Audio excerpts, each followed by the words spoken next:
কোরবানি সম্পর্কে কি বলে আল কোরআন? আল্লাহর সন্তুষ্টি ও পুরস্কার লাভের আশায় নির্ধারিত দিনে ব্যক্তির পশু জবাই করাই হলো কোরবানি। শুধু আত্মত্যাগই নয়, বরং আল্লাহর সঙ্গে বান্দার ভালোবাসার অনন্য এক নিদর্শনও কোরবানি। আল্লাহর কাছাকাছি হওয়ার মাধ্যম এই কোরবানি সম্পর্কে কোরআনুল কারীমের একাধিক আয়াতে রয়েছে সুস্পষ্ট দিক নির্দেশনা। সেসব দিক নির্দেশনা কি জানতে হলে না টেনে ভিডিওটি শেষ পর্যন্ত দেখার অনুরোধ রইল। কোরবানির গোশত বা রক্ত আল্লাহর কাছে পৌঁছায় না, আল্লাহর কাছে পৌঁছায় শুধু তোমাদের নিষ্ঠাপূর্ণ আল্লাহ সচেতনতা। এই লক্ষ্যেই কোরবানির পশুগুলোকে তোমাদের অধীন করে দেওয়া হয়েছে।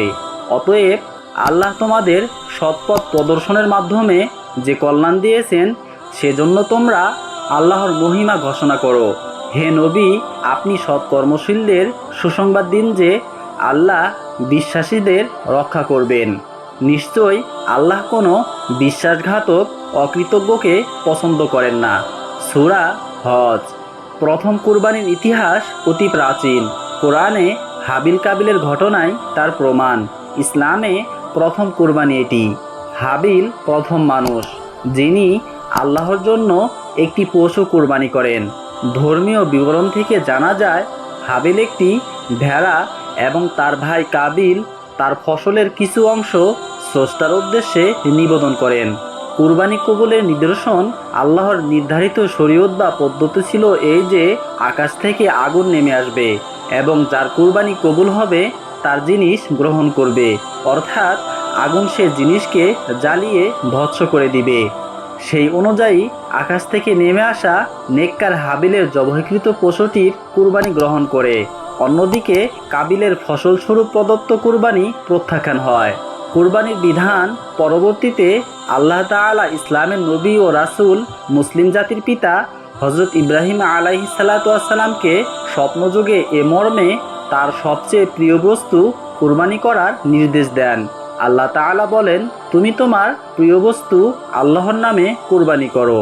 হযরত ইব্রাহিম আলাইহিস সালাতু ওয়াস সালাম আদিষ্ট হওয়ার সঙ্গে সঙ্গে আল্লাহর জন্য 10টি উট কুরবানি করেন, কিন্তু পুনরায় তিনি কুরবানি করার জন্য আদেশপ্রাপ্ত হন।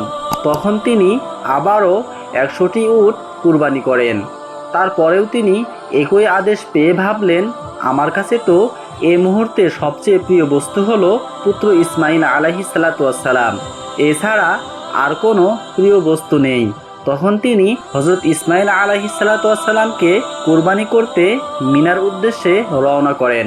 যখন হযরত ইব্রাহিম তার পুত্রকে কুরবানি দেওয়ার জন্য গলায় ছুরি চালানোর চেষ্টা করেন, তখন তিনি বিস্মিত হয়ে দেখেন যে ইসমাইল আলাইহিস সালাতু ওয়াস সালামের পরিবর্তে একটি প্রাণী কুরবানি হয়েছে এবং তার কোনো ক্ষতি হয়নি। ঐতিহাসিক এই ধর্মীয় ঘটনাকে স্মরণ করে সারা বিশ্বের মুসলিম ধর্ম অবলম্বীরা আল্লাহ তাআলার সন্তুষ্টি অর্জনের জন্য প্রতি বছর ঈদুল আজহা উৎসব পালন করেন। ইসলামে হিজরি ক্যালেন্ডারের 12তম চন্দ্রমাস জিলহজ মাসের 10 তারিখ থেকে 12 তারিখ সূর্যাস্ত পর্যন্ত কুরবানি করার সময় হিসাবে নির্ধারিত। এদিনে বিশ্বজুড়ে মুসলমানরা আল্লাহর সন্তুষ্টির জন্য কুরবানি দেন। কুরবানি হলো কারো কাছাকাছি হওয়া, ব্যাপক অর্থে আল্লাহর পথে শহীদ হওয়া। আবার ব্যক্তির সম্পদ, সময়, চেষ্টা, উদ্যম আল্লাহর বিধান মতে ধর্মীয় উদ্দেশ্যে বিলিয়ে দেওয়াকেও আল্লাহর রাস্তায় কুরবানি বলা হয়। পশু কুরবানির মাধ্যমে মানুষ আল্লাহর প্রিয় হয় বা কাছাকাছি হয়। কুরবানি ইসলামের বিধান, ধর্মীয় ঐতিহ্য ও সাংস্কৃতিক উত্তরাধিকার। কুরবানি বা আজহাকে ইসলামী বিধান হিসাবে উল্লেখ করা হয়েছে, যা পবিত্র ঈদুল আজহার উৎসবকালে আল্লাহ তাআলার জন্য পশু উৎসর্গের মাধ্যমে প্রতিপালন করতে হয়। পবিত্র কোরআনুল কারীমের অনেক জায়গায় কুরবানি সম্পর্কে সুস্পষ্ট দিক নির্দেশনা উঠে এসেছে।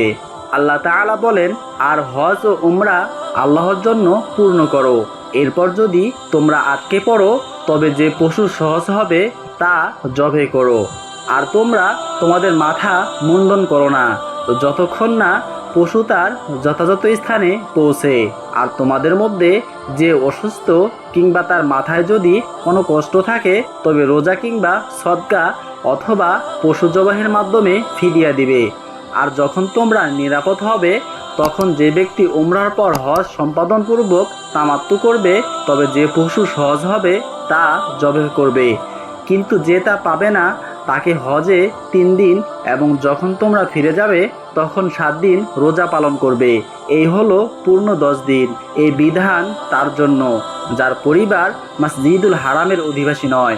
আর তোমরা আল্লাহকে ভয় করো এবং জেনে রাখো নিশ্চয়ই আল্লাহ শাস্তিদানে কঠোর। সূরা বাকারা। অন্যত্র ইরশাদ করেন, আর তুমি তাদের কাছে আদমের 2 ছেলের অর্থাৎ হাবিল কাবিলের সংবাদ যথাযথভাবে বর্ণনা করো যখন তারা উভয়ে কুরবানি পেশ করলো। এরপর তাদের একজন থেকে কুরবানি গ্রহণ করা হলো আর অপরজন থেকে গ্রহণ করা হলো না। সে বলল, অবশ্যই আমি তোমাকে হত্যা করব। অন্যজন বলল, আল্লাহ কেবল মুত্তাকিদের থেকে গ্রহণ করেন।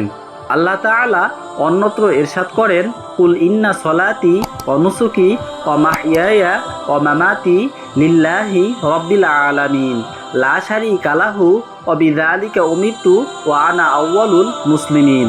অর্থাৎ বলুন, নিশ্চয়ই আমার নামাজ, আমার কুরবানি, আমার জীবন ও আমার মরণ আল্লাহর জন্য, যিনি সব সৃষ্টির রব, তার কোনো শরিক নেই এবং আমাকে এরই নির্দেশ প্রদান করা হয়েছে।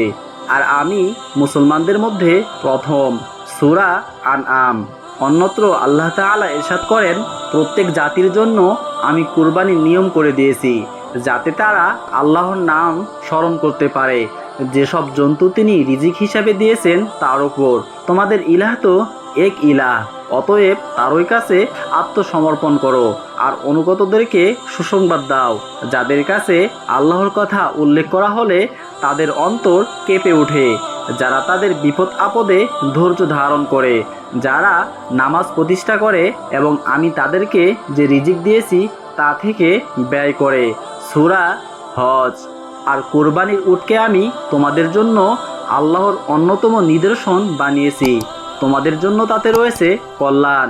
সুতরাং সারিবদ্ধভাবে দণ্ডায়মান অবস্থায় সেগুলির উপর আল্লাহর নাম উচ্চারণ করো।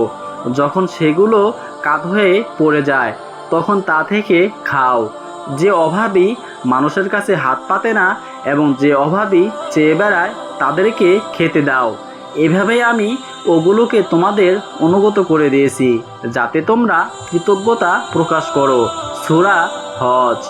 আল্লাহ তাআলা অন্যত্র ইরশাদ করেন, এরপর যখন সে তার সঙ্গে চলাফেরা করার বয়সে পৌঁছলো তখন সে বলল, হে প্রিয় ছেলে, আমি স্বপ্নে দেখেছি যে আমি তোমাকে কুরবানি করছি, অতএব দেখো এতে তোমার কি অভিমত। সে বলল, হে আমার বাবা, আপনাকে যা আদেশ করা হয়েছে আপনি তাই করুন।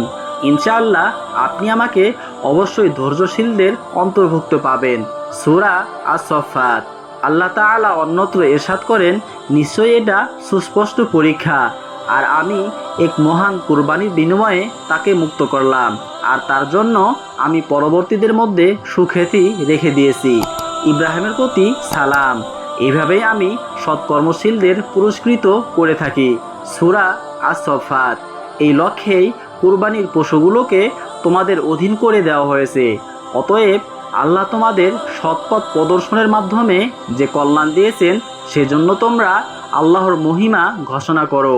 হে নবী, আপনি সৎকর্মশীলদের সুসংবাদ দিন যে আল্লাহ বিশ্বাসীদের রক্ষা করবেন। নিশ্চয়ই আল্লাহ কোনো বিশ্বাসঘাতক অকৃতজ্ঞকে পছন্দ করেন না। আল্লাহ তাআলা বলেন, ফাসল্লি রব্বিকা ওয়ানহার। অতএব আল্লাহর রবের উদ্দেশ্যেই নামাজ পড়ুন এবং কুরবানি করুন। সূরা আল কাউসার। ফলে কুরবানি মুসলমানদের জন্য একটি সুনির্দিষ্ট বিধানে পরিণত হলো। আল্লাহ তাআলা মুসলিম উম্মাহকে কুরবানির বিধান যথাযথভাবে পালন করে আল্লাহর সন্তুষ্টি অর্জনের তৌফিক দান করুন।